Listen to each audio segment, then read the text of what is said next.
Ang intense ng mga kaganapan ngayon sa abot kamay na pangarap sapagkat magugulantang si Lynette sa malalaman niya tungkol kila Doc Carlos at Zoe. Dito nga ay maaktuhan ni Annalyn ang pag-uusap nila Zoe at Doc Carlos at makukuhanan niya sila ng ebidensya na mag-ama talaga silang dalawa. Kaya naman ay gulat na gulat si Lynette nang ipakita ito sa kanya ng anak niyang si Annalyn na matagal na daw pala siyang niloloko ni Doc Carlos. Samantala dahil nga sa sobrang pagod ni Don Pepe sa pinagawa sa kanyang paghuhukay ni Balahaja ay hihingi ito ng tubig sa pulis.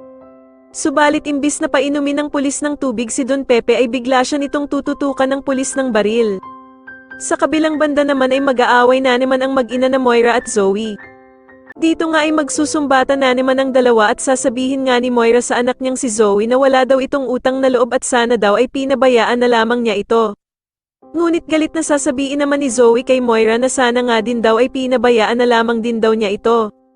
Samantala matapos ngang mapaalam ni Annalyn sa ina niyang si Lynette na talagang may kinalaman daw si Zoe sa pagkawala ng kanyang lolo Pepe.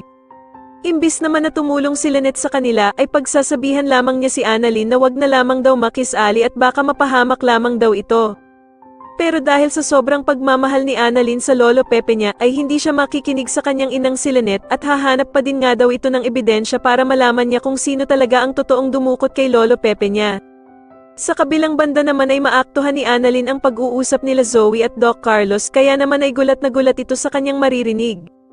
Sa tingin niyo dito na nga kaya malaman ni Annalyn na kasabwat talaga si Zoe ng bruhan niyang ina na si Moira, mas lalo na nga talagang nagiging exciting ang mga susunod na kaganapan kaya naman ay mas lalo pa nating abangan ang mas lalong gumigandang abot kamay na pangarap. Maraming salamat po sa inyong panonood at sana po ay masubscribe niyo ako. Maraming salamat po.